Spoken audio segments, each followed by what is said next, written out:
clipping is what happens when any audio device runs out of volume headroom. So there's a limit to how much signal can come out of any audio device, including the stereo output channel or any channel that you have in your mix console. And there's a clip indicator that you really need to pay attention to on the mix console. In fact, it can be found on a multitude of different places inside of Cubase.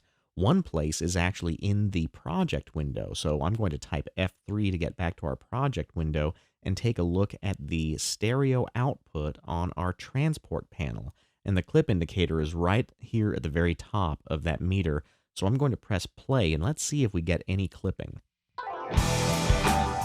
Ooh, right off the bat, we get clipping.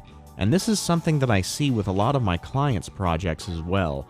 They forget to set the maximum level of the stereo output fader, and what that means is that your final product that you deliver to the end listener is going to be clipped as well. So you definitely don't ever want to clip the stereo output fader.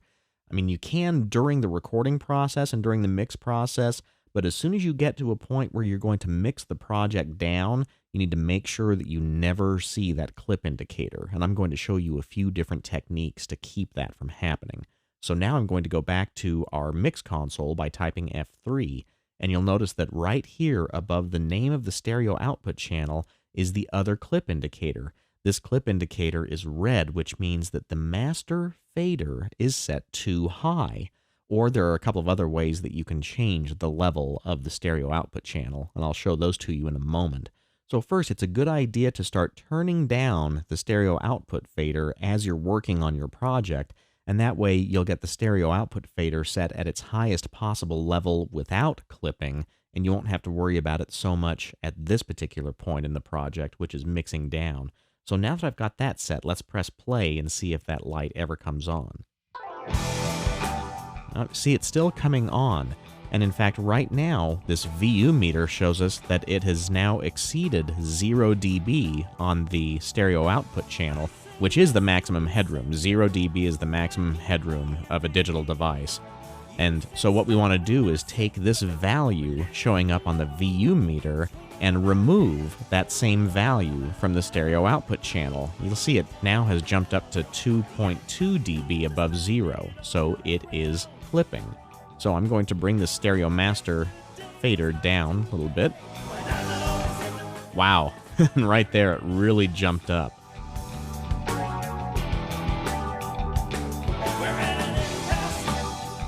Oh, you see, it's still clipping.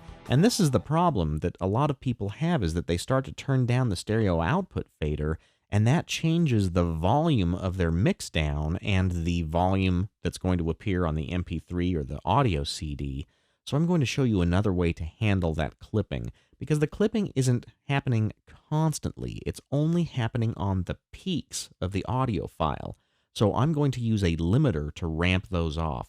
So I'm going to return that stereo output fader to its 0 position by typing Control or Command and then clicking on the fader. And now let's go into the channel settings of the stereo output channel. So I'm going to hit the Edit button right here. And when I'm on the channel strip, I'm going to come over to the Limit section right here, and I'm going to install a brick wall limiter. Now, a brick wall limiter keeps those peak volumes from exceeding 0 dB or wherever you set the threshold right here. By default, the threshold is set to -3 dB below 0. So if I were to press play now, you'll notice that the stereo output on the VU meter never exceeds -3 dB below 0. So it's ramping off those peak volumes. But see, it's working a little bit harder than I want it to work here on the brick wall limiter. So the gain reduction is lit up almost constantly, and I can hear that sort of crushing effect in the mix. Take a listen.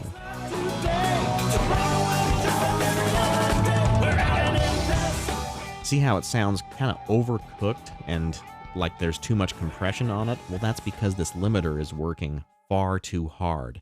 So the natural inclination for a lot of people is to adjust the stereo output fader to reduce the amount of signal going into the limiter, but that isn't the case because the limiter comes before the fader. The fader's at the very end of the signal flow except for inserts 7 and 8. So instead of adjusting the fader, what you're going to do is come to the pre section. And remember I mentioned that pre-gain control?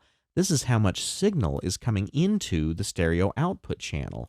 So I'm going to press play again, and then keep an eye on that gain reduction light because I rarely want to see that light. And in fact, I'm going to change the threshold from -3 dB to -1 dB.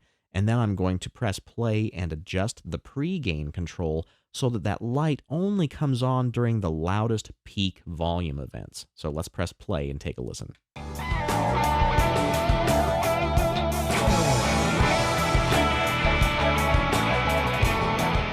See, that's still coming on a little bit more frequently than I want, so I'm going to adjust that gain control down by maybe a couple of dB.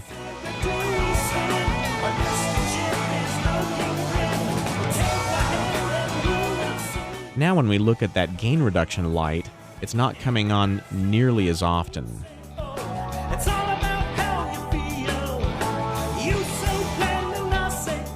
And now if we look at the stereo output channel, you can see that it hasn't ever exceeded 0.9 dB below zero. And that's a pretty good level to set, but I'm also going to adjust the threshold setting down just a little bit more. And I'm going to set it at -0.3 dB below zero. And that will really help maximize my dynamic range, but make sure that I never exceed 0 dB. So now when I press play on the Cubase project, and I look at the stereo output channel's VU meter, see now the maximum permissible volume coming out of the stereo output channel is -0.3 dB below zero. And that is perfect for making a clipping-free stereo audio mixdown, which we're almost ready to do, but in the next tutorial I'm going to show you how to make some other mixdown preparations.